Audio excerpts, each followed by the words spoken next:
And now, the Wad Fam Chalk Pod.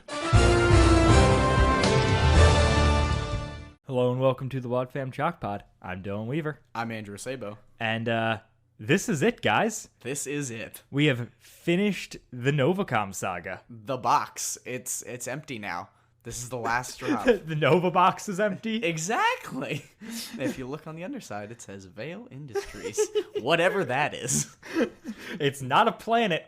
And it does have a website? Maybe? Oh my gosh. yeah. This is it, though. I know. Is this episode 499. Yeah, this is 490. Exit. That's it. Yep. This is the last one. Final episode of Novacom. Final episode of the X series. And Battle Lines. Final episode of Battle Lines, the album. Final episode in the 400s. Exactly. So much is happening. Do you think that they tried that? Absolutely. That's smart.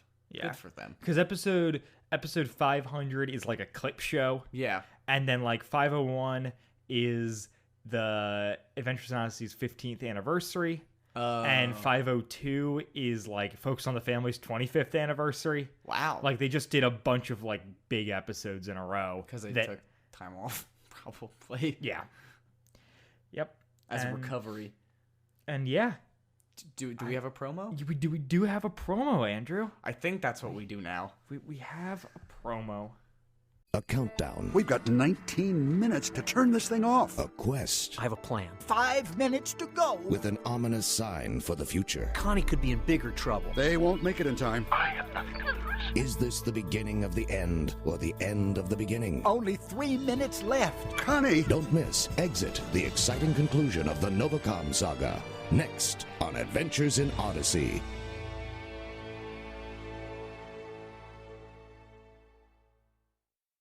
Wow. Is this the beginning of the end or the end of the beginning? Dun dun dun. What does the Gotta get over 30 seconds. What does the end of the beginning mean? I don't know. They make it very clear that this is the end of it. Like, what? The final episode of the Novacom Saga. It's the end of the beginning. But is it even the beginning of the end? I mean, No. I feel like the beginning of the end was the previous episode. Yeah, Or the or- episode before that. Or even this album. Yeah, but like I feel like the following action has been like all of this, like Yeah. these last couple. Yeah. Yeah, well, I mean, I figured the climax is the tower blowing up. The climax is definitely the tower blowing up. And then this is all like following action. So yeah, it's there's been a lot of action, that's for sure. It's been like 2.5 episodes of that were the beginning of the end. Yes, exactly. But this is not the end of the beginning or the beginning of the end. Neither. You're wrong, Mr. Promo Man. But we did get I mean, a he normal didn't promo. actually say if it was either of them. He said, "Is this Or or is is this?" He posed a question. There could be a third option that he's not saying. D, all of the above. It's both. It's the beginning of the beginning. Exactly. Take us way back. Way back to the tower. First coming up. And then we get like an Arthur, like... Oh, you never watched Arthur, did you? I have watched Arthur. Okay, like the dream sequence and it goes doo-doo-doo-doo-doo-doo, and then the screen like does the weird melty thing. Mm-hmm. There it is. Now you know. Yeah. Tune in next week when we take a break and we talk about Arthur. A new Arthur podcast. Listen, that we've had worse ideas. I've had many. All right, guys. Getting into it. So we start off where we ended, basically. Right after. Yeah, and this is Whit and Tom driving to the poorly named Forest Mountain. Exactly. Poorly named Forest Mountain. It's funny because the intro music that they cut into, it sounded like they were going to do another news report. At least for a little bit. I was like... it is the news report sound. And I was like, oh, we're starting with the news report again. No. Nope. Just action Nope. music. Okay, that's fair. Yeah, it is. Because it had the... there's always that, like... Yeah. In the background of like Yeah. of like news Breaking report news. stuff, right? And is that in the back of this? I think so. Yeah. I think it definitely had that feel to it. Call us out, please, if Yeah. we're wrong. If it doesn't have the do. Yep. Tweet at us, Please. We love people We love to the tweet tweets. corrections. Yes, please. And just tweet in general. Yeah. I mean, I don't tweet much, but I do tweet at the Wad Fam Chalk Pod, so there you go. Yeah. So this is the first scene of a record 28. In this episode? Yeah. How many was last episode?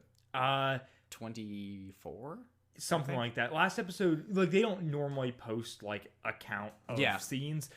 The way I broke it down, I had more than 28, but the official guide lists Exit as having the record for the most scenes in a single show of Adventures in Odyssey with 28. That's crazy. Most episodes average 10 to 14. Yeah, it feels incredibly hectic. But this one didn't feel as much as the last one. No. Because the last one, we were cutting back and forth between... We're still cutting back and forth between stuff. I don't know. I think that these just... They let the scenes play out a little bit longer. Well, they were all playing around one plot line. It was just... It was cutting from different people's perspectives. That's true. So it was like, there's the bad guys, there's the good guys that are here, right. and there's the good guys that are here. You're right. Whereas And they last used phone episode call was... transitions, too. Yeah. Last episode was jumping between a bunch of different... Stuff. A bunch of different timelines. So, yeah. Yeah. And who knows? There might be more than 28 in the years since this book was published. But, Maybe. But yeah. I'm shy, yeah. For sure, at the time, this was the record. Unless...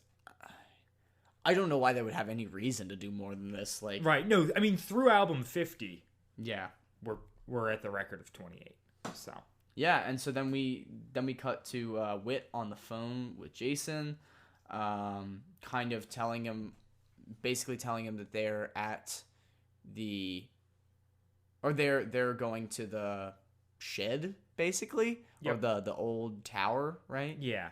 And then it cuts to Jason and Borland. It cuts to the chairman. Oh, I missed that. See, this is a problem with these freaking cuts. So yeah, so it goes. This is because this is the first time we ever hearing the chairman. And additionally, who's the chairman voiced by? Do you know? So the chairman is voiced by Brian Cummings. Okay. Voice of Armitage Shanks. And also the stove in Beauty and the Beast, the original. Really? Interesting. Wow. Weird pull. Thanks, IMDb. Yeah, he does a lot of like, he's done a lot of voice work, but nothing huge. Anyways, he's probably more famous for voicing Sully in the video games of Monsters Inc. Really? Sully in the video games of Monsters? Did they make a Monsters Inc. video game? Apparently, probably for Game Boy and PS2. I don't know. Yeah, that's fair. They made so many PS2 games. They did. That's crazy. Yeah. Not an Adventures in Odyssey one, though. They should have. Actually, I feel like Adventures in Odyssey lends itself to video games pretty well. Yeah. We should do that, Asher. You should get on that with my advanced programming knowledge. Yeah. I'm not even lying, though, because if you think about, like the Lego Star Wars games where they like go into different episodes and stuff, and like you would like go through the door and then you'd I don't know, do a Harlow Doyle video game where you're just incompetently solving mysteries. I mean, it fits itself with like the Lego jokiness where it just kind of like falls apart and stuff. Yeah. Like, oh. The other thing here is, so it's him talking to his henchmen, and they're gonna flee to Connellsville. Yes. The henchman here, because I initially just had him down as henchman, and then in cross-referencing with the AIO wiki, he's credited on there as Barry Muntz. Oh. So Barry's who is the man who stole the Imagination Station in the first place. Right. Interesting. Callback. Yeah. There's so many callbacks this episode. There is so many callbacks. I don't know why it's Barry. He was like he doesn't need threatened and told to like leave the country last time. Yeah. And there is a chance that, because I don't know how all the AIO wiki, like, they don't have sources for a lot of that stuff. Yeah. So I don't know if this was like an officially released thing or if it's just the same voice actor. But yeah. Random Barry. I guess it could very well be him. I guess more likely that he wouldn't be, but yeah, it literally could go either way, and it doesn't make a difference on the story. No, not at all. Thanks, Wiki. Yep. And so this whole, like, these first handful of scenes all cut with no transition music. Yeah. And it's a really different feel for the series. It's jarring. Yeah. So the scene with the henchman, with Barry and the chairman, then we transition on Borland kicking in a door. Yeah. And it sounds like, oh, like he just kicked into their room. Yeah. But then no, he's not. He's not at all. Yeah. And so he and Jason are just continuing to search through, I assume, the Novacom headquarters. Yeah. For satellite or for information about this upload to the satellite. The launch date. Yes. And they're talking about trying to get a hold of Mitch. Basically, yeah, they're trying we really which Mitch was here. Yeah. I think my note says that Mitch was off Frenching his girlfriend when the world was in danger. But he's not actually with Connie. No. Where is he? Well, he's going to meet up with Connie. Look, so we find out later in the episode, like, he mentions having flowers in the car. Yeah. So my guess is, like, he left the FBI. Yeah. I don't know where they're headquartered. Yeah. But picked up flowers, maybe some other stuff, freshened up a little bit. Yeah. And then pulls into Wits End and runs into Nick, which we'll get into later. Yeah. And then... Because, all this stuff's happening in a short enough time that I think that kind of makes sense. That was also something that this episode that... in the next scene, they talk about, like... Wit and Tom are in the shed. They break into the shed. Yeah. And they find all this, like, radio equipment and stuff. And it's, like, clearly, like, okay, this is the place where this operation is based out of. But there's a timer for 19 minutes for when this launch thing, and I was like, oh, like, I wonder if that's, like, arbitrary. That seems oddly specific. And then I go and check. There's 19 minutes left in the episode. Yeah. So it really does paint this very, like, tense picture of back and forth. Yeah, it's an interesting thing because they then, like, the 1 minute thing happens way before the last 1 minute of the show. The last minute of the show. But it doesn't seem like it's an accident to drop the 19-minute drop when there is 19 minutes left in the episode. Yeah, well, and my thing is, like, why would they... It's a 22-minute episode, and it's wrapping up an entire series worth of plot. Like, they could have made it a little bit longer. They could have made it. It is surprising that this one doesn't have additional audio or anything. Well, it's 22 minutes, and the whole last minute and a half, 2 minutes, is a wrap-up. Is, like, Chris wrap-up cutting back to, like, moral and stuff like that. Yeah. So it's, like, it's 20 minutes of just guns ablazing. Yeah. And they kind of... But it's done in a way that I think is really good. Oh, they do a great job. I have good feelings. Like, this episode, I liked better than the last one. Better than almost every other episode that we've covered. It's really as far as a standalone episode, really good. And I guess, I mean, we can do it now or we can do it later as far as, like, overall feelings, but the amount of callbacks are really good. Yeah, we can we'll get into it later. Hit on some of that stuff later. Oh, this whole scene where they're talking about the timer and whatnot. Yeah. Right before that, you have the chairman and henchman taking off in their helicopter, and they see Wit. Right, and they see Wit and Tom breaking in, and then they don't see Tom. Oh, right. That's very important. Yeah, they do not not see see Tom. Tom. They see Wit breaking in, and they see, Wit, like, pulling up. Yeah, and the chairman mentions that Charles has another plan for Wit. Yeah, that Charles has another plan for Wit, and we have, like, of course Wit is coming and stuff like that. Like, it does. The chairman seems to put this idea forward that, like, you know, that Wit is their kryptonite, and that, like, he's the reason that everything's falling apart. Right. Which kind of is, kind of isn't. I don't know. But it's very interesting. And then, because we get that kind of a, like, superhero figure, and then we get that again later with Mitch. Yep. Like. Yeah. And we get helicopter sounds, because they're in a helicopter, which sounds great. and we cut then to the ground with Whit and Tom, and they comment on the helicopter, and you can hear it in the background now. Yeah. And it's another musicless transition. That's so good. It's seamless. And Tom says something like, you don't see too many helicopters around here. I wonder if that's Charles. Yeah. Turns out it is. Yep. And, well, it's not Charles, but it's the chairman. Yeah. And so then they break into a shed that's there. Mm-hmm. Whit gets a crowbar from his car. Yep. Tom references. Why does Whit have a crowbar in his car? I don't know. I mean, it could be like a tire jack. I suppose. But he does say crowbar, which is weird. Tom makes the mention that this is like the shed by his tower, but bigger. Yeah. I don't think we've ever had reference to there being a shed by his tower. There's one on the cover art. Yeah. But it is not really by the tower. No. Like, it's in the foreground, and then there's the tree line, and then there's the tower. Yes. And also, I feel like if there was a if there was a shed by his tower, that would maybe have been the thing to break into rather than climbing up the tower. Yes. It's a weird... I don't know. That's unnecessary. I don't know why... I don't know why that line of him being like, oh, this is like the one by my tower, but bigger. If that had been an established thing, I would have been like, okay, great. Because it's not, it feels self-defeating. Yeah. It's like, why would you do this? You didn't need to. It was fine. Right. Stop ruining your own story, Odyssey. Yeah. And the only other thing of note here, which is Tom being like, isn't that breaking and entering? Oh, yeah. And Whit says that he'll ask Borland for a search warrant later. That's how that works.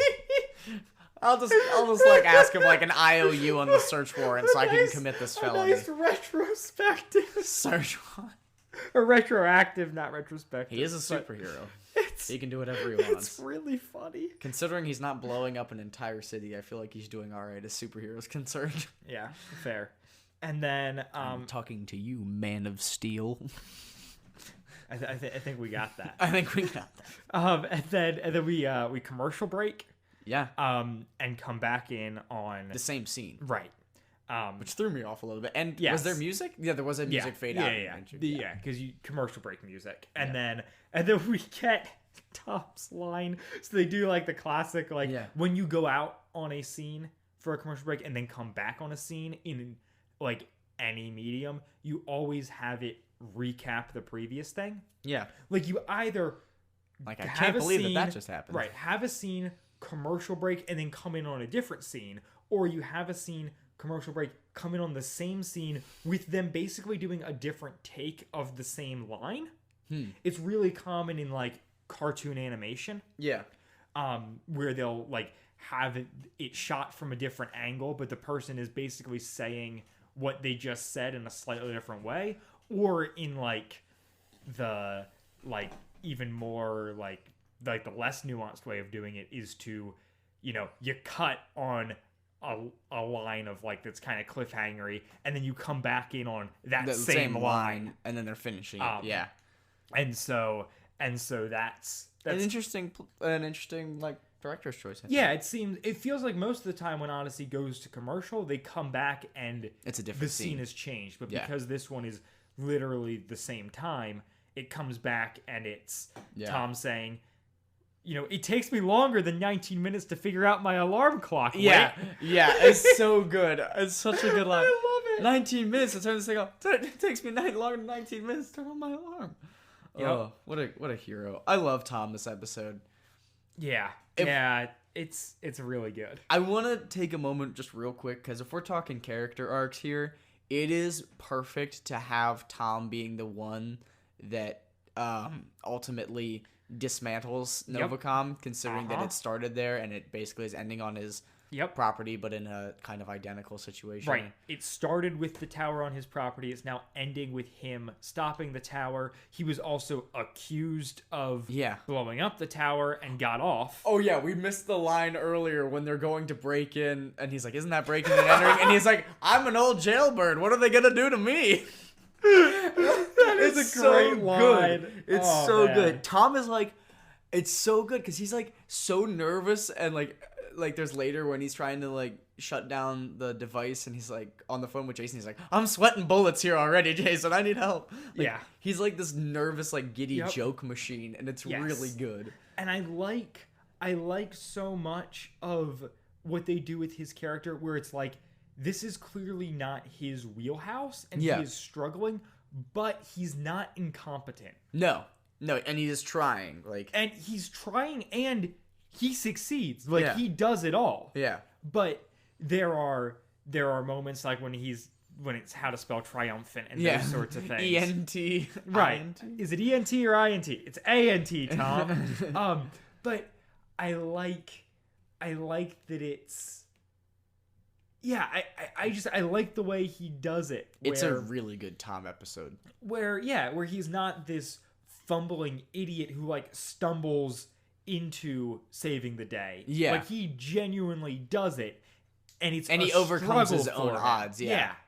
Yeah. Which is so good. And it's so... It's great. And the same thing we get... we'll get into it. So basically...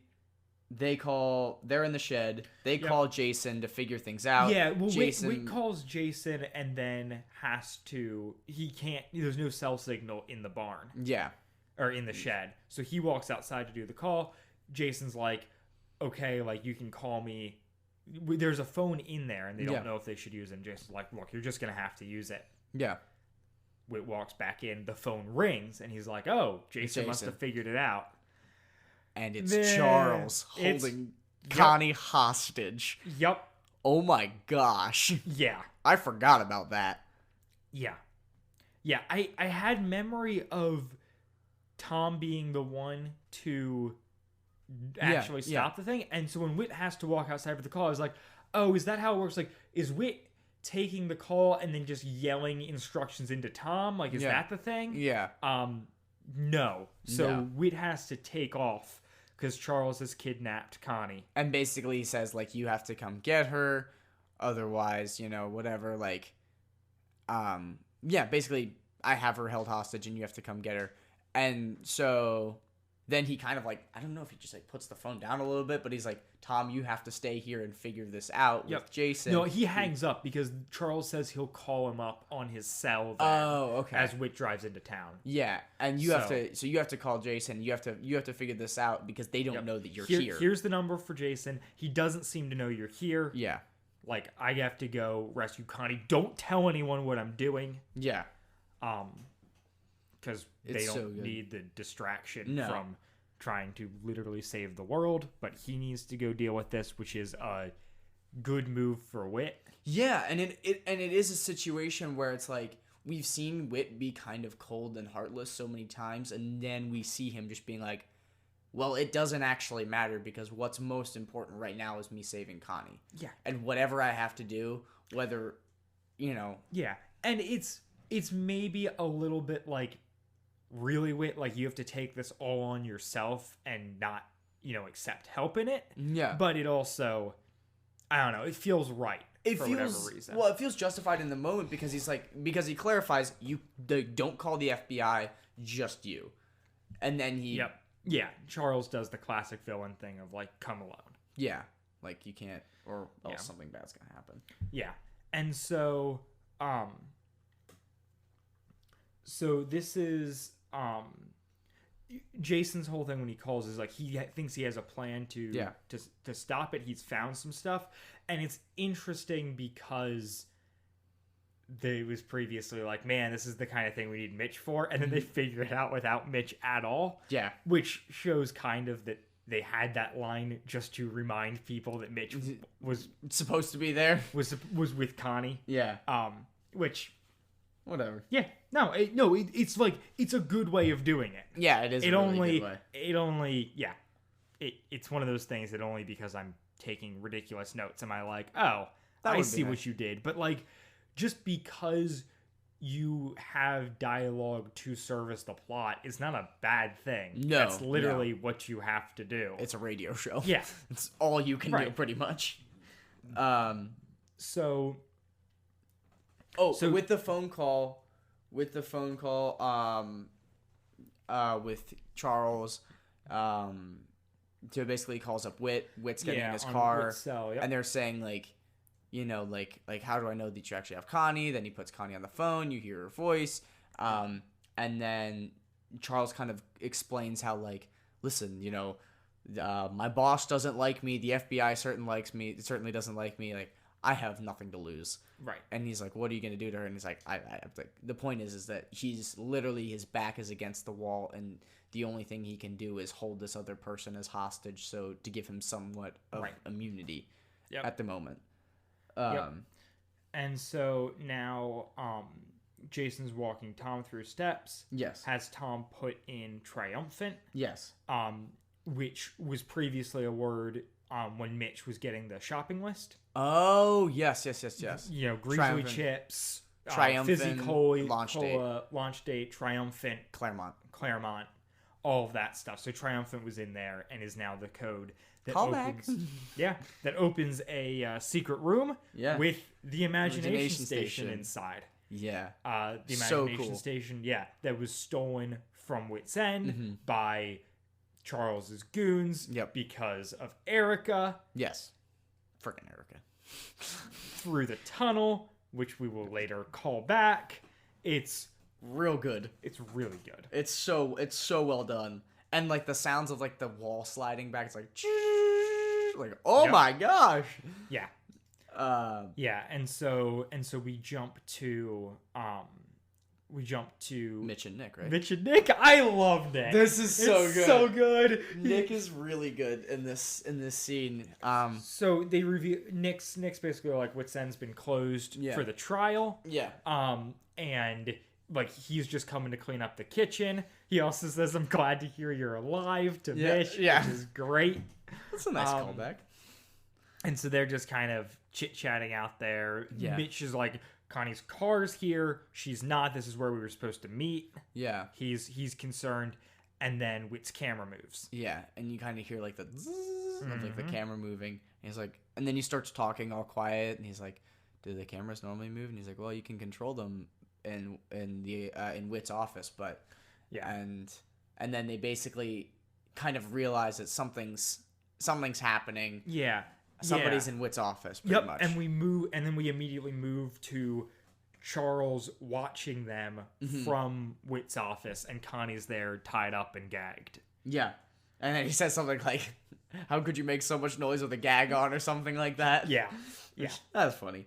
And it just plays into Connie's whole thing of talking. And then so we go down back outside to where Mitch and Nick are, and Mitch is like, all right, Nick, like pretend to try and get in, and then realize you have the wrong key, and then meet me back, out by my car. So well done. So good with the spy stuff. Yeah. Good thing, the cameras don't have audio, that sort of thing. Yeah. But I mean, they typically don't, so. Not for security cameras normally. No. But yeah, that's really good. And then we go to Tom talking on the phone with Jason. Yes. They're looking at the panel, right? Yeah. Well, he says, can you use the emergency reset button? It's covered with a steel plate. Yeah. So they can't do that. He's like, Tom, can you reprogram it from the inside? Yeah, he's like, well, we're gonna have to reprogram it from the inside, but that's not gonna, because he doesn't know what he's doing because he's not there and he can't improvise it, and Tom doesn't know what he's doing because he's Tom, right? And so he's like, just get Wit. Like, we need, he says this like 3 or 4 times over the course of the episode. He's like, we really need Dad, which interesting. I mean, it's kind of nice that he's calling him Dad in this moment. It's sweet, but yeah, I like it a lot. Yeah, it's really tense. This super tense moment. Yep. And so he's calling Wit, getting a busy signal. Yeah. My other random note is that the phone that Tom's calling from in the shed must be cordless. It has because to be, yeah. Another room has opened up and he's in there on the phone. He's still on. Or it's a really long cord, man. It could be a small room, could be a big cord. We don't know. I know. I think I assume it's a cordless phone. But, yeah. it's just funny because that wasn't what I was picturing. And No. I was picturing the classic classic black corded phone, and then I was like, oh, I guess it's got to be cordless. Yeah. But and so so his phone's busy, and we go out on that, and then it's Whit talking to Charles in the car. He's giving Whit directions as to where to drive. Yeah, and Whit's kind of like, are you just like sending me on a wild goose chase? He's like, well, do you want to risk that? Yeah. Do you want to go back and risk it? That like, because I mean, I have Connie. Like, do you want to risk that? Yeah. And then Whit's just kind of like defeated. He's like, okay, which way do I go on 23 or whatever? Right. Or 73 maybe. Right. So here, I think this is the point at which I want to discuss it. Go for it. Obviously, we know that Charles is just improvising and trying to do whatever. Like, he's freaking out. But what is his plan? Because here's the thing. Whit would know if he was getting directions back to Whit's End. Yeah. So he's just being sent on a wild goose chase to stall for time, basically, so that the launch can happen. Yeah. In the meantime, Charles has Connie kidnapped. Yes. In Whit's office. Yes. Why did he do it Connie was at Whit's End when he nabbed her because she was waiting outside for Mitch. Yeah. I don't know how he knew she was there, and I don't know why he took her to Whit's office as the spot instead of just fleeing to another location. He could have been going to Whit to take him out. To get rid of him, not finding him. Finds Connie, kidnaps Connie, uses her as collateral to then get rid of Whit, so the launch can still happen. Right, to get Whit like out on a goose chase, whatnot. It seems because Whit doesn't know that she's out or he's at Whit's End. But I don't know. Like I guess it's coincidence, but like if he had nabbed Connie and taken her to any other building, he would have. He would have been okay. Like, well, he wouldn't have been arrested. He would have still had Connie. Yeah. The launch still would have happened because of Tom. Yeah. Like, Whit doesn't... Well, Whit kind of does. Yeah. So maybe it wouldn't have. But it seems a little bit like... I guess the question is, where would he have taken her? Yeah, I guess all of Novacom's compromised. Yeah, Novacom's compromised. He doesn't really have access to, like, the chairman or anything like that. Right. No, you're probably right. It just... Yeah.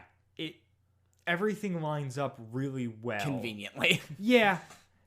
But doesn't help its cause, that's for sure. But yeah.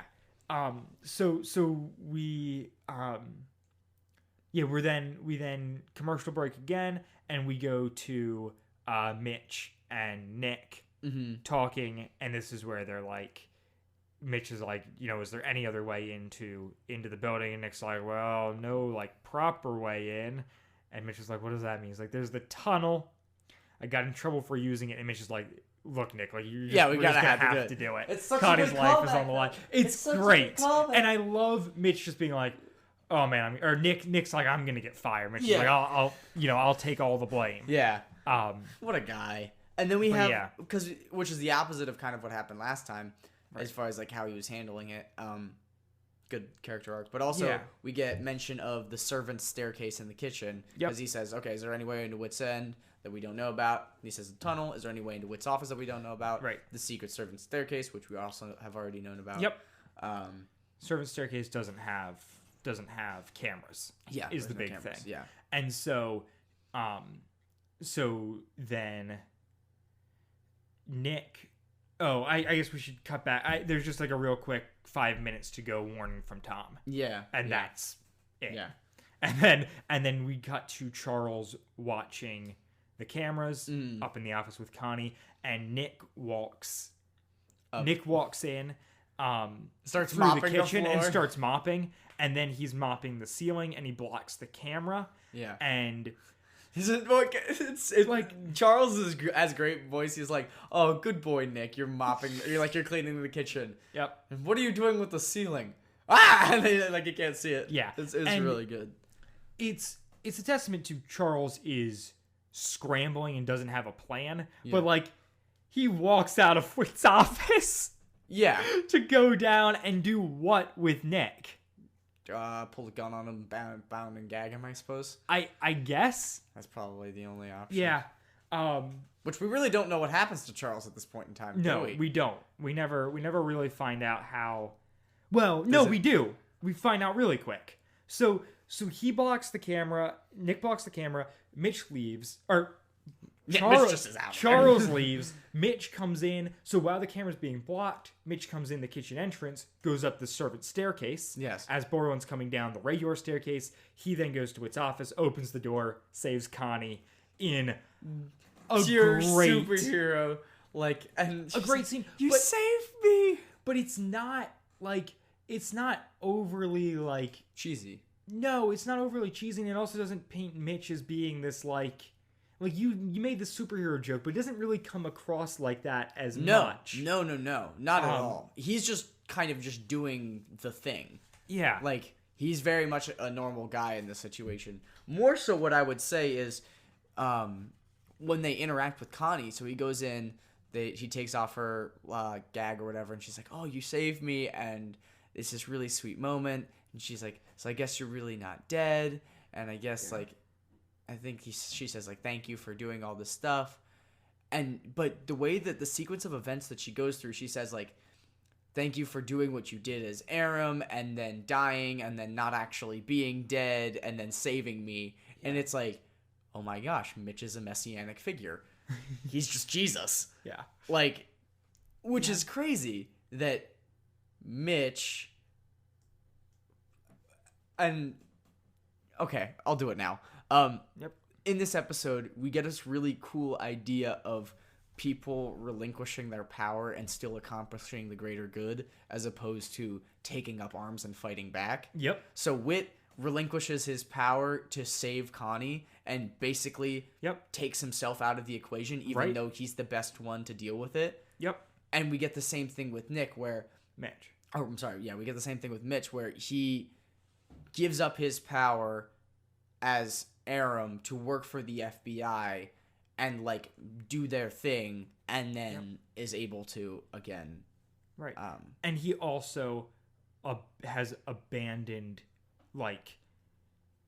the thing that I think makes this scene work so well is he abandoned the FBI to go spend time with Connie. Yeah. When he tries to do that, he realizes what has happened and improvises a plan to get her out. But it wasn't as though the FBI got a call from Whit saying, Connie was kidnapped. And then Mitch to get it. Right. And then Mitch kicks down the door, action hero-y. Yeah. He's just scrambling to do this. And it's really great. And talking about people giving up parts of them and whatever, the whole sacrifice and whatever. Yeah. We get the destruction of the Imagination Station, which is a huge sacrifice play. Exactly. At the end of this episode. Good on you. Good on you. There's just a really good quote in the official guide from Marshall Younger talking about this exact scene. Oh, okay. Where he's talking the scene in here. I'm just gonna verbatim read it. The scene in Exit where Mitch rescues Connie could have been melodramatic, with the hero untying the damsel in distress in the nick of time, and the damsel gushing all over the hero. But I decided to make it a Connie moment and get rid of the mushiness. Yeah. One of the first things out of her mouth is, "Did you get your hair cut?" For me, that line makes the show. Yeah. And I fully agree. Yeah, that's what makes the moment so good and makes it down to earth. It's that moment instantly does not become him being the hero. It becomes him being Mitch and her loving Mitch. Because they haven't gotten to be face to face. Yeah. Since she was praying, he was at the trial. Yeah. And before that, they got to I Am and that sort of thing. But this is their reunion. Yeah, exactly. More than it is him saving her, it's them being together again. Then he goes, I just was styling it differently. Yeah. It's really... And she's like, it's awesome. He's like, you look great too. I love it so much. Their chemistry is perfect. Yeah. They have great banter. It is... And it cuts the moment well. And that's Yeah, it does. It breaks tension. It feels real. Mm-hmm. In the same way that Tom being like nervously, joke machine is the same thing where it's like, this is still a kid show. This is still enjoyable. This isn't constant stress because it's interjected by these moments of like these characters that we already know and love being themselves just in these exceptional circumstances. Yeah. I like it. I like it a lot. Thank you. And so Mitch then also mentions that Borland is going downstairs and nabbing Charles. Yes. So which I also love, that when Mitch put this plan into place, he didn't just make it like, all right, Nick and I are going to like do this thing. Yeah. He We're gonna set a booby trap and drop a mop bucket on his head. Yeah, no Home Alone style shenanigans. It is like, I'm doing this. I need to take action now, but also like backup is on the way. Yeah, Borland's coming in. Yeah. He's gonna arrest Charles. That's gonna be great. What I want is like a Rube Goldberg machine of them luring him into the room of consequence, and so he can see what the world looks like when it's been enslaved by Novacom. Yeah, that's what I want. Yeah. Then we get a 3-minute warning with Jason once again just being like, Tom, you need to get Wit. Yeah, like really he has run out of things to try. They have Novacom's managed to block out like all of the ways that Jason knows offhand to stop it. Yeah, and Wit is the imagination station expert, not Jason. Oh, the thing that we forgot to mention. So when Mitch is in the room with Connie says, "Get the phone." Get the phone because he uses Mr. Charles' phone, who is always on the phone with Wit, right? To tell Wit like that where they're at. It's in the drawer. Connie mentions it's in the drawer, so Wit then talks to Connie, and then he can hang up, right? And he tells Mitch to call Jason. Yeah. And then which was why wouldn't he just call Jason? Well, yeah, it was a little bit weird, or maybe because the call ends up in the next scene. Jason's phone rings, and it's Wit, but it's while he's on the phone with Tom. Yes, his phone rings while he's on the phone with Tom. I assume he's just got two phones. No, but then it's Wit on the call with Jason and Tom. Mitch is not being heard here, so it's weird when he tells Connie to have Mitch call Jason. What actually happens is Wit just calls Jason. Yes. So it's like a little bit, it's weird, but I'm fine to move past it. Yeah. I'm and so Jason's phone rings. He picks up. It's a call between all three of them now, and there's 1 minute to go. Yeah. And this is where Wit tells Tom to type applesauce into the imagination station. Yep. He's like, get into the console, type applesauce. Call back to early album 5. Yeah, the episode. It's on the episode's titled Applesauce. Bite of Applesauce. Oh, Bite of Applesauce. It's the Mission Accomplished episode or album. Yeah. Yeah. Basically, Applesauce is this top secret program. Or no, what's the one? It's the one before Mission. It's the one before Mission Accomplished. It's Daring Deeds and Sinister Schemes. Yes, that's what it is. Yeah. I don't know that to be for sure. Let me check. A Bite of Applesauce is on that because it's the 5th album, and that's that. Yeah, look at me. Yeah. Okay. So woohoo. So yeah, that whole So before we really unpack Applesauce, we jump to the chairman monitoring the uplink. With Barry, just for a brief moment, and then we cut back with Tom finishing to type it in, and then Wit says, push the red button. So at this point, 59.5 seconds have passed since Tom says 1 minute to go. Yeah. So he had half a second to push the red button before the world is over. Right. Which, well done. It's so good. Well done. I love that, that they have, him typing it in. They jump to the chairman. They cut back. All this stuff. The timing is perfect. It's so good. And obviously, they put a lot of time into that. Making it work. See, Odyssey, you can give a consistent timeline. You could do this. Yeah. You could have been doing this all along. Yeah, it's really fun. Or just giving us character ages, you know. Yeah, and so then we get a smattering of clips. Yeah, it's a ton of... Basically, he pushes the red button. It's self-destructing. Right, which push the red button is like how you start every Imagination Station adventure. Like it's a big Odyssey staple. Mm-hmm. All right, just push the red button. Like it's as close to like a catchphrase as the series has. So it's great as the climax of this huge series. Yeah, you just gotta push the red button. Yeah, push the button. Like that's the solution. And then we just get this. What would you call it?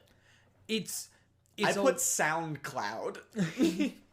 It's kind of like a little clip showy. Yeah. But it's glitchy, but it's playing through all of these clips from other episodes involving the Imagination Station. With like kids and like characters like kids, Saul, I think. Yeah, there are biblical characters going back from the first episode of with the Imagination Station in it. Yeah. And pulling all these clips, biblical characters, Thomas Edison's in it for a hot sec. Yeah. There's a bunch of different kids. You hear Digger. Yeah. You hear the original Hal Smith wit. Oh man, yeah. Which is a really cool, nice homage. Perhaps, intentional or otherwise. And so, there's just all the way that I imagine it. Yeah, it's all happening at once. Yep. And I know that it's taking place in like these screens like flickering from one thing to another, but like I kind of imagine it as like it's smoking and like you can smell all of the different smells at once. Yeah. Where it's like, in one speaker you're hearing this, and another speaker you're hearing this, and you're getting all these different sensory. Yeah. Yeah. And it's all these different sensory inputs. Yeah. Yeah, and we should say that like Jason, like Applesauce is the self-destruct sequence for the Imagination Station. Yeah, it's killing itself pretty much. Yep. And Jason's kind of freaking out, like, like, are you sure you want to do this? It's like, this is the Imagination Station. Now, there's also one in Connellsville, but this is like the this original. Is a lot of work, a lot of history. It's so the one that Wooten threw a freaking fire extinguisher through. It's so important. Yeah. And it's such like the Imagination Station is so tied to Odyssey as a show. And Wits End as a building. Yeah. And and there is a weird thing where Wits like, or Tom's kind of like, what'll that, or Jason I think says, kind of like, what is that even gonna do? And Wits says he doesn't know, which is a weird thing about like you program self-destruction. I mean, it could be something that like they had used his technology for something else, and somehow like if he's gonna plug it into something to destroy it, like what's gonna happen, because we don't know what Novacom's done to the Imagination Station at this point in time. Yeah. If they've changed anything. So that was the way that I interpreted it, at least. Yeah. And so, so we get all these like glitchy clips. And and then it cuts really to the chairman. Cool. Yeah. Barry says like the uplink is malfunctioning. There's no signal from the Imagination Station. It's not even there. Yeah. And the chairman says, it's over. Yeah. For now. Yeah. Dun dun dun. And he's like, it's not impossible. It's Whitaker, which is the name of his bridal servicing company. Dreams by Constance's direct competitor. Not impossible. Whitaker. Yeah. And so we then jump to Tom and Whit talking in a It's not delivery. It's scene. Whitaker.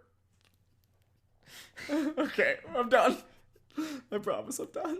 Yeah, we've got a really tender moment. Yeah, we cut to a scene with Tom and Whit talking in just... It's so good. It's great. It's like Tom's like... Yeah, they're like, I imagine them like sitting on like a porch step, just kind of like... Holy crap. Yeah, and Tom's like, what just happened, Whit? And Whit says, you saved the world. Which is awesome! I love it so much! And then Tom's like, oh, Well, I can't wait till we have that talk. Yeah, I can't wait for our long talk, Wit. Yeah. It's great. It's the echoing good Arthur moment. Dent's constant, Yeah, I I've saved the world thing. Wait, like matches the same canter and just You saved the world. it's awesome. And Tom's response of just being like, "Oh, that's nice." Yeah. Well, because he's so overwhelmed by everything. And he's so like folksy and like down to earth. Like he's not. Yeah. It's not like he takes that as an immediate pad to his ego. And so, And then we get the FBI getting Charles, arresting Charles at Wits End. And then Connie and Mitch are together and they're outside Wits End. And Connie says something like, "Oh, it's really nice that you came over here and like saved the day. Like most boyfriends just bring flowers or something like that." And Mitch is like, "Wait, I've got flowers in my car." Because of course he does. Yep. We get we get the Borland cuffing Charles. Yeah, and Charles like scrambling. Him being Yeah. like, "I'll do anything." He loses like all levels of like sophistication and menace. Yeah. He's just like, and then Borland's like, "Well, what if we mention this to the chairman?" And he's like, "Okay, I didn't say anything." Like, who's the chairman? Like, I don't even know that. Like, Yeah. and then it kind of cuts on him being like, "Actually, I'm not actually even like him trying to distance himself from everything as opposed to using his connection to be leverage." Yeah. And then we cut to Tom and Agnes at Hillendale, presumably. Yep. And oh my lord, it's so touching. It's so good. Because basically Tom walks up, and I'm presuming that Agnes is sleeping, or she's just staring out the window blankly or something like that, because she's clearly very out of it. And Tom's just kind of there. I forget what Tom's... Do you know what Tom says to Agnes? He mentions the painting. Oh yeah, I found your painting. I found your painting, and then he also mentions like, "I'll be back. I'll be back tomorrow." It's a beautiful landscape or something like that, and she's not replying and anything like that. And then she just goes like, "Honeysuckle," and she just like says that. And from when they had their walk through his place, and it's. And then she's like, "Oh, can't you smell the honeysuckle or something like that?" Which is, again, a callback to their walk when she was feeling much better. It is a tough scene. Is this the last we really hear from good. Agnes ever? No, it's not. Does Agnes die? I don't think so. Although Tom does. I don't know. I'm not. When does Tom die? After, like, past where I've listened. Yeah. His actor dies, and then they just like don't talk about him for a while. Yeah. And then there's apparently an arc with like his will and whatnot at some point. So, but there's definitely an Agnes thing in the future, because there's the whole Agnes and Joanne storyline. Yeah. We get that like 2 or 3 episode arc with the two of them. And so the next scene after that heartbreaking one is Jason visiting Monica in prison. Yeah. And then Monica basically says that she's going to prison. Like, she's got a court hearing. And then he's like, "I'll, like, don't beat up any of your cellmates." Yep. And she's like, "Well, maybe I'll see you when I'm on parole or something like that." And he's like, "Oh, who knows? Parole couldn't be that too far away. Or maybe I'll visit you." Yep. Like, maybe I'll visit you now and then. She's like, "Are you going to bring flowers?" Yeah. And it's in such an interesting relationship between them, because there was this like definite like romantic tension. Yeah. That kind of gets cut off. And I mean, do we ever hear from Monica again? No. So he mentions coming back and bringing flowers on Valentine's Day. Like, I like the groundwork that's potentially set there, and it's not. It's never. This is her last episode. Yeah. But the idea that like in his head that they can be like they've both resolved to the fact that like they can't be, but they're better off believing that they can, Yeah, and I don't even know. Like, I don't know. Jason seems to be genuinely like maybe there could be something there. Yeah. Because it doesn't seem like he. It seems like at least the way that I interpret it is like, and for me, I would say like in my experience, like if you break up with somebody and then you say like, who knows, maybe we'll get back together in a couple, months or years or whatever. Like you do kind of get this vibe of it's like, this is goodbye, Right? but maybe it's not forever, Right. and maybe there is something in the future. I would have been interested to see that play out. And then we go from there to Wit's answering machine, right?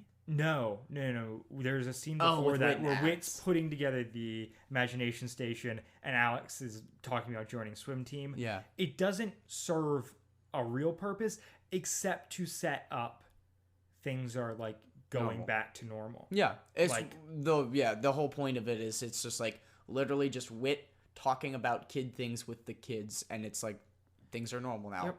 This is what Wit does. He doesn't have to save the world. He doesn't have to be, secret agent. He doesn't. Yeah, nobody's on trial. He's just putting together the imagination station like he always does, and is talking with Cal about Cal's things. Yep.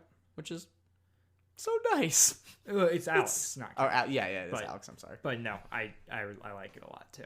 Yeah. And then we jump to basically the final scene of the episode. Yeah. Which is Wit's phone ringing. It goes to an answering machine, and it's Eugene. It's Eugene saying, "Hey, Wit, it's me. Yeah. Checking in. Yeah. Just letting you know, like, I might resurface at some point here. Got stuff to figure out." Yeah. He says, like, I've got a lot of questions that only time will, like, answer. I've considered returning to Odyssey, but I don't know if I'm quite there yet. Yep. Buying time for Jess Harnell.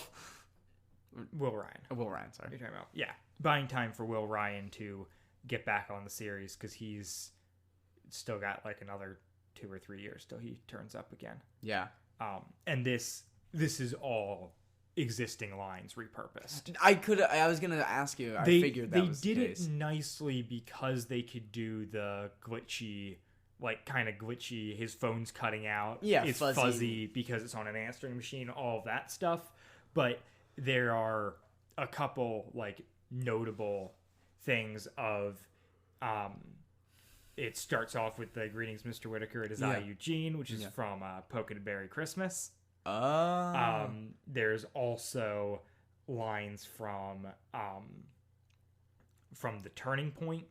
Okay, when he becomes a Christian, right? Because that's when he was talking about the perhaps one day I will. I can't honestly say. Yeah. Him ending the thing with saying "Wit" is from Gone. There's just like a bunch of different audio pulled together. It's also notable too. This isn't notable if you're only listening to Novacom, but for Eugene in general, he never calls Wit. No. Like it only happens a couple times. He calls him Mr. Whitaker. Yeah. So it's a really nice, tender thing at the end of this for him to just say Wit. So it goes out on that. Yeah, and then we get a Chris wrap up. Yep. And it's interesting. Yeah, I didn't have... No, I have no bad didn't have feelings. a beef with this one. She kind of comes back around. It's like so much has happened, but we've also learned so much. Yep. And I kind of like, and this is probably just my theology being conjectured, but like I like the fact that she doesn't feign the idea that all of this was orchestrated, but instead it was used. Yeah. And there are valuable things that are being learned from this, even though like we can all agree that bad things happened as a result of this. Yeah. And like so Tom has justice, Wit gets wisdom, Aubrey has, new faith. And then we kind of get this montage of these praying characters. Yeah, it's Wit, Aubrey, Connie, Tom, Jack. Yeah. All pray in a way that where one kind of sets up the next. Yeah. But it is like genuinely like beautiful way to end things. It is because it is, it is a Christian show, and it is a Christian like they do try and base at least arcs around morals and things like that, and I think that it is important to pull it back and be like, hey, so this is actually what we learned from this. And that's like big moments, I think, of like Wit realizing we've been fighting this with all the wrong weapons. Like, we need to be praying, and Jason being like, we really need to be praying, and the trial scenes where they're interjecting with prayer, and like how that is controlled, like, falling back on like what's really what the real power is, Yeah, and it's kind of emotional too. Oh, like, it's incredibly emotional. I was like, wow, this is just like, there's just cutting between these major characters from this arc with just them pouring their hearts out and having just having it all kind of tie up in that is really good. And this isn't a thing that ever happens where you get like a scene in the middle of a Chris recap. Yeah. Where she's like, oh, let's go check back in. Yeah. Which kind of drew me back to like those early Odyssey episodes. Where Chris was like a character. Yeah, where she had like a lot more weird involvement with the show. Yeah. But those are some early episodes. Oh my gosh. It's really good. It is. It's really, really good. Closing thoughts on this episode in particular? Yeah. I'm really happy with it. Yeah.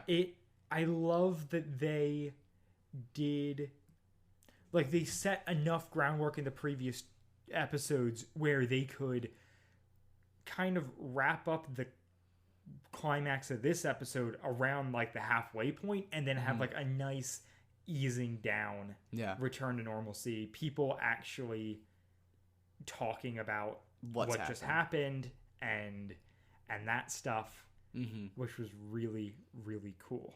And really just, really, really well done, tying up character arcs. Like, so again, like I talked about Mitch earlier kind of being like a messianic figure and like what he was doing and kind of like going away and coming back and saving people. Coming back from the dead. And Wit in the same figure, but also Tom being the one that gets rid of it. And then even like a character like Borland, like we see Borland effectively thwart the bad guys, and we haven't seen that so far. Like we've seen him be a somewhat of a step behind this whole time. Yeah, the chairman gets away, but Charles, who's been the main villain for us, is put behind bars. Who else? I mean, Monica as well. Yeah, we get closure for Monica's character. We even get closure for Eugene and Agnes, and like characters that are, and Alex just kind of going back to normal, and Mitch and Connie, not just they're being reunited. They talk about having they're planning a date with mac and cheese and salami sandwiches, of course. And Nick chimes in about it being gross. And, just like, and Connie says, "Get lost." Nick, which I love. It's so good. I'm really glad we're covering Connie Mitch stuff after this. Yeah, and I'm like, I don't know. I mean, just Novacom as a whole. Like now that we're seeing, like, I was gonna say, let's do this. So I'm gonna hit on this, I think, before we talk about our overall thoughts on the series. I want to hit on a couple interesting notes. Yeah. One, who knows, maybe they'll still hit this. Maybe they've completely abandoned it. There is clear setup for this to not be over. In a way that we both talked about, like, it's weird that the Monica stuff is dropped going forward. Yeah. Where it seemed like they were kind of planting seeds there, and then she never comes back. There also seem to be seeds planted around the chairman. We never find out who the chairman is. He gets away completely unscathed. This is his only appearance. Yeah. And he has that ominous, it's over for now. Yeah. And I don't think that it wouldn't be crazy for them to do something with Novacom. Mm-hmm. But it does feel a little bit like the time has passed. Yeah, we're far enough removed. Like 20 years since the start of Novacom. Yeah. That it seems like. Now, they did do some crazy stuff. Like, they stretched Blackguard out over a really long time. Yeah, but it does kind of feel like this isn't something they're ever going to dip back into. But they could. They could. And I think that they intentionally did that after, because the whole Blackguard thing was before this. So yeah, they kind of left it open so we could get that. So yeah, so I don't know if we're ever going to hear from the chairman again. That's for sure. It's unless there's something in the new episodes we don't know about. Well, so there's nothing currently, but obviously, like, we'll keep tabs on it. And if for some reason they start tying stuff into Novacom, we'll be on it, guys. Yeah. Oh yeah. Even if our show is done at that point, we will come back for that. That's it. That's what's bringing us back. Because it's crazy. It's crazy to think about all this stuff because we have been talking about it as such this self-contained story, and then it does set more stuff up. And there's more, like, with a lot of our Connie and Mitch stuff, and even with Eugene, we kind of classified that as, like, Novacom Aftermath. Yeah. We will touch back on Novacom stuff, but things like... It's all in hindsight. Things like the chairman and Monica and that stuff is, like, that chapter is closed. Yeah, this is it. So, who knows what'll come back. And then, the only other thing is I want to read... maybe the craziest thing I've got from the official guide. Okay, go for it.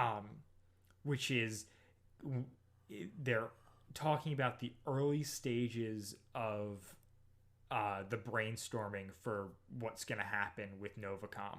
There was a lot of talk about, like, that they didn't.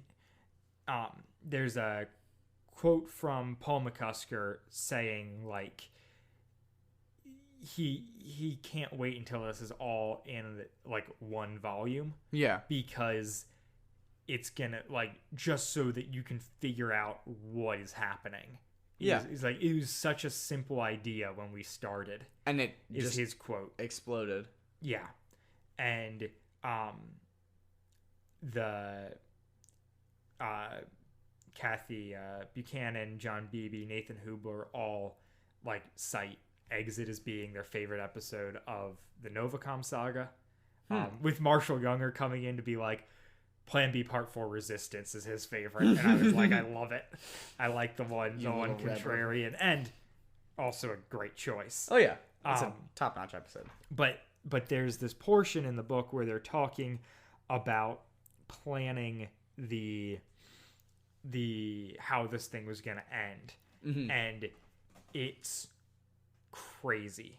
So I need to just read this. Go for it. So this is Nathan Hubler writing the book. Okay. This isn't like, because some of the sections of this book have other people writing it, but this is specifically Hubler. So from the very early stages of brainstorming, team members debated on how it should end. Our initial ideas included Whit announcing on radio or TV exactly what Novacom had been doing, which makes some semblance of sense. This is where it's crazy. Another idea involved Arthur Dent being programmed to kill Whit, but instead choosing to kill Charles, and then Whit leaping in front of the bullet to save Charles's life. That would have been so cool! There is a version of this script in which Whit dies at the end. He dies. Like, dead. Or he just gets shot. Maybe he just gets shot. I can't imagine that they would write it into an end of Whit. Well, they did, though. Like, the Mortal Coil is literally written as the end of Whit. Which one's that episode? Mortal Coil is the imagination station for heaven. Oh, yes, yeah. That was written as the Hal Smith finale. Yeah. Send off. This was going to be it. And they ended up liking it a lot and then just deciding to air it. Mm-hmm. Then Hal Smith passes and they write Whit out of the show. They send him off to the Middle East for a while, and we get Jack and Jason kind of sharing the burden of what Whit had been. Yeah. And then they bring Whit back in Search for Whit, and then we get this. And so it does seem weird if they just brought him back in Search for Whit to then kill him off immediately. But that would have been good. What a crazy idea to have this whole concept of Arthur Dent is programmed to kill Whit, turns on Whit and decides to kill Charles, and then Whit leaps in front of the bullet, dies. Saves Charles. I like that a lot. I love the way this series ends. I think it's very good. But that would have been crazy. That would have changed Odyssey. Right. And that's the thing, is that changes everything. Like, if Whit doesn't die, it doesn't change that much. No. But if Whit dies, what happens? Like, you killed off Whit. Yeah. We've had 3 actors. Yeah. We haven't killed off Whit. No. We've keep recasting him. Yeah. But I honestly, I kind of want them to, though, at this point. I kind of want them to kill off Whit and force a new chapter. Yeah, it's hard because it now feels like they never will. Yeah. But they never felt like they were going to kill off Tom. Sure, but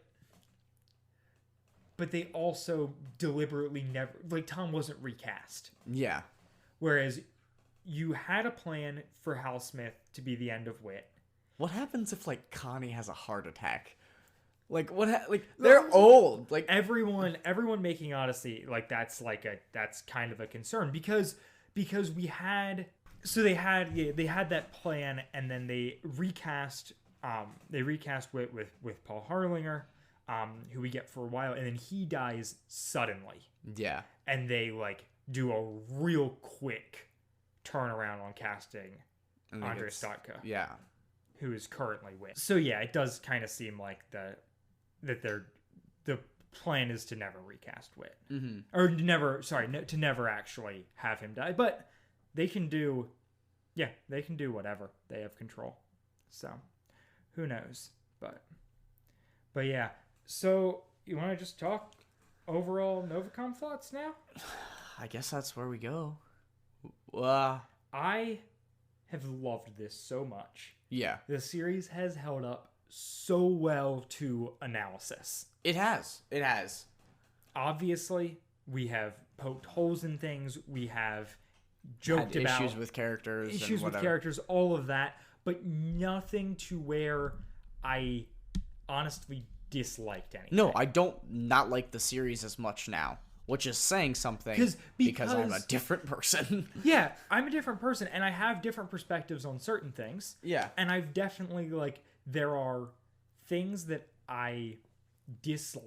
There are things that we definitely hit on that I disliked. Yeah. But there's also a lot that I appreciate now that I didn't as a child. No, the production value, all the different transitions, the plot, just the grandiose nature of the plot. Yep. Breaking down the plot like this has been really interesting. Yeah. It has given me a greater appreciation of how they tied things together. Because I would say before, I subconsciously knew that things were pulling together. Yeah. And now I am consciously aware of all the different strings, where they pull everything in. Yeah. Because it wasn't accidental. All of this was intentionally done. Yeah, it is truly intentional creation. Yeah, and they knew what they were doing. And I would say that it's a satisfactory conclusion. Absolutely. Which is ridiculous considering the sheer amount of build. 3 albums. Yeah. 4 albums.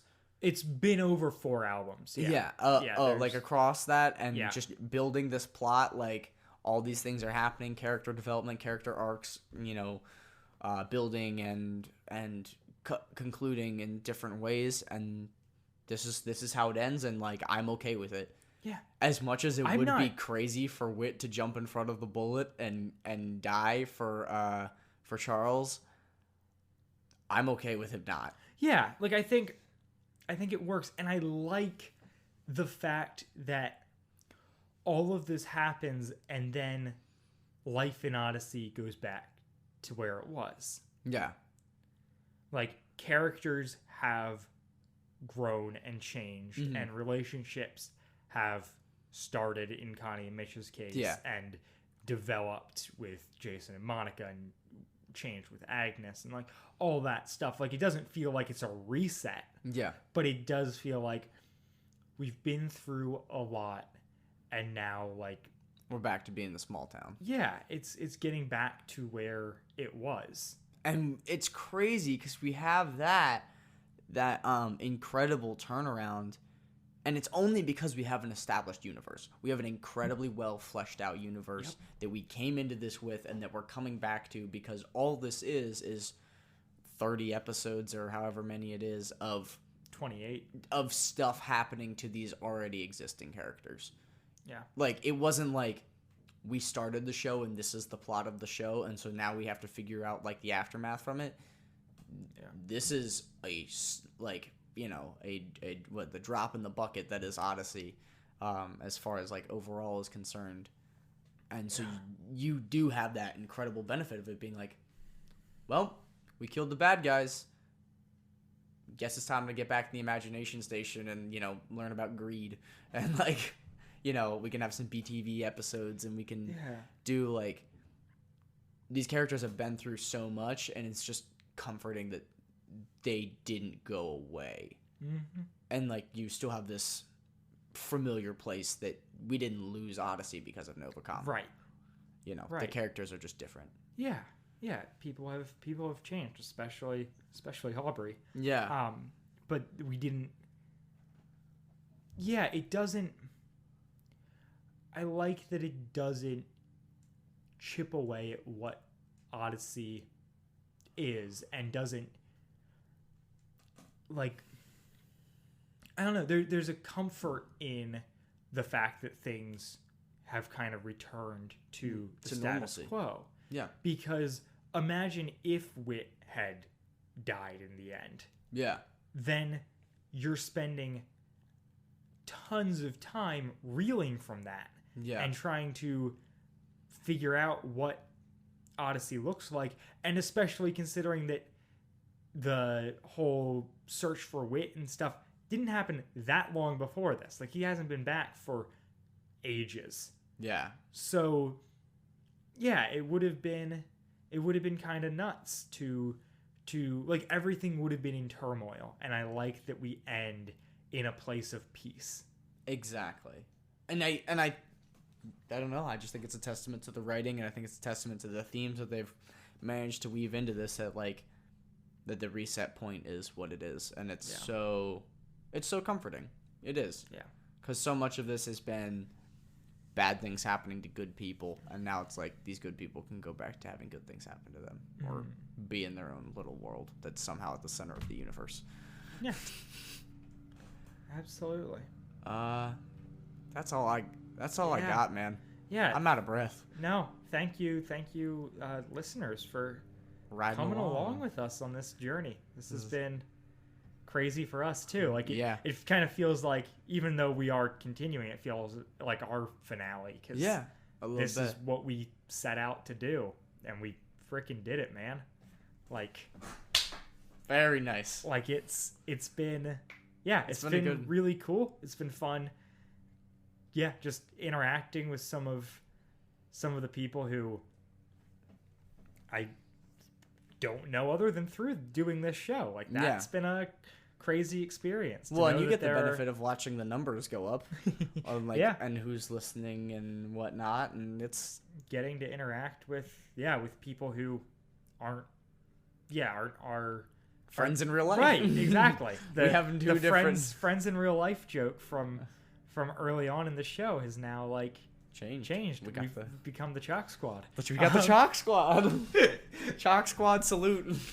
But yeah, it's been really cool. Oh, and I guess this is a good time to mention this as well. But I randomly, as I was working on stuff for the podcast this week, I kind of accidentally opened up our iTunes page and saw that in March we were left a review. Oh.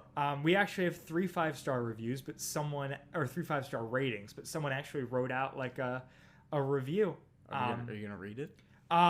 Can I read it? I'm not at all prepared for this. So user Nightwing55 says on March 18th, amazing. I love this. I'm not going to say I agree with everything, but I enjoy this. I don't know if you guys plan on making more, but please do.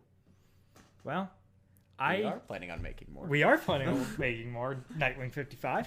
Also, I genuinely love the saying, like, 5-star review. Don't agree with everything you say, but I enjoy it. Yeah. That is, like... That's exactly what this is. Right. That's, like, I'm not trying to be the perfect, definitive Odyssey everything. It's and not everybody's going to, like... Yeah. It's exactly, like, the idea that everybody that listens to this podcast is going to like us for us and are being drawn to it because of Adventures in Odyssey. Yeah. The overlap is pretty small. So, like, I'm okay with the idea that people listen to it just because it's, I mean, if I'm being honest, we put out a quality product about something that's relevant, and even if I wasn't on it, I would listen to it. You know? Yeah. We make the show that we want to hear. Yeah, exactly. And so it's really, it was really cool to get that from, to get a listener saying that. And especially... Yeah, I realized I was left like 2 months ago now, 3 months ago, whatever. But Nightwing55, we see you. Yeah, and I just really appreciate that, and I appreciate the other people who left reviews as well, left the ratings, and hey, if you guys want to keep doing it? Let's do it. I'm not gonna complain. We won't. I mean, we could read reviews if we get them. Yeah, I'm down with that. I'm happy to do that. I'll at least read them personally, if not over the pod. It genuinely made me happy. Yeah, it made me happy in a week that had some lower moments. Yeah, exactly. So thanks, guys. So yeah, thanks. And yeah, as we've been hinting at the past couple weeks, just like Twitter, man. Yeah, reach out. It has, we've had a couple people through email, through Twitter, and now through this review, and even on some of the AIO forums and that sort of thing, interact with us a little bit. And it is really... It's weird to think that, like, I make an Adventures in Odyssey podcast that isn't a joke. You know, like people actually know it. Yeah. Like, it's been really cool. Yeah. It's awesome. It's really good. It makes me happy, and I'm excited to keep going with this. I'm excited to keep going with the Eugene stuff and with the Kanye and Mitch stuff, and whatever series may follow that. We've got so many ideas, guys. So many ideas. But there's a lot of episodes. So many. So what do you have to plug this week, Andrew? Oh boy, do I have something to plug. Finally, after so freaking long, kicked off season 2 of the Andrew Sabo podcast, my personal podcast. Yeah, man. Get one of those like signs that go dun, dun, dun, dun, dun. It's back. If you missed it, probably didn't, but it's okay. Basically, I sat down. Episode 1 is with my girlfriend Alyssa Brenner, and we just sat down and talked a little bit about a lot of things. We talked about music. We talked about kind of how we met. We talked about Nathan's mentioned a lot. Nathan was on the show in the Christmas episode. And every week. In the intro, outro. Yeah. We talked about Avengers. We talked about other superhero stuff. She shared a little bit of her testimony as far as she's got a unique perspective in her relationship with Christ and where it is now compared to where it used to be. Like, she didn't really come from the traditional raised in the Christian home, pretended to be a Christian, and then decided to actually believe in it situation. Yeah. I don't know anything about that. Yeah, no, never. It's really good. Yeah, I genuinely loved listening to it. And yeah, I make a podcast with Andrew. Yeah. And I'm a friend of his. Yeah. And I know Lisa or Alyssa. Or both. But either or. Listen to the podcast if you want an explanation there. Yeah. But yeah, it was so fun to hear. It's really fun, and looking forward to the rest of the of season 2. Yeah. Next guest, we've got a recording date set, is my friend Brandon. We've had a guest named Brandon on the pod before. It's a different Brandon. Sorry, it's confusing. This one's not a rapper, but he does make music. Yeah. So look forward to that. Look forward to that. Be sure to promo that when that comes out. Andrew's taking all of the plug time, so I've got nothing. You don't have anything? No, I don't have anything. We've got all the time in the world. We don't have a time restriction. It's a podcast. It's true. It's great, isn't it? Yeah. Just real quick, the Andrew Sabo podcast. There's a link in my Instagram bio, which is just there will be a link in the notes of this episode. Okay, that works too. I always do that unless you're listening on Spotify, because they don't allow linking. Yeah, but it's real easy. It's Andrew Sabo. If you look it up, there's my profile and then the podcast. Yeah. If you look up Andrew Sabo also on podcasting apps, you'll find it that way too. There it is. Because there's not too many of you. Nope. Well, I'm a little jealous. It's all right.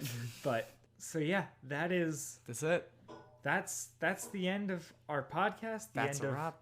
Of Novacom. And we'll be back next week to talk about episode 503, Between You and Me. Bye. Bye, guys. WadFam Chalk Pod is a presentation of the Livets Podcast Co-op. This show is a fan podcast and has no official affiliation with Adventures in Odyssey or Focus on the Family. As such, the copyright is ours under Creative Commons. Follow the podcast at WadFamChalkPod on Twitter and Instagram, or email us at wadfamchalkpod@gmail.com. Episode 28, Exit, was hosted by Dylan Weaver and Andrew Sabo, and edited by Dylan Weaver. And I'm Nathan Haverstick, hoping you'll join us next time for more of the WadFam Chalk Pod.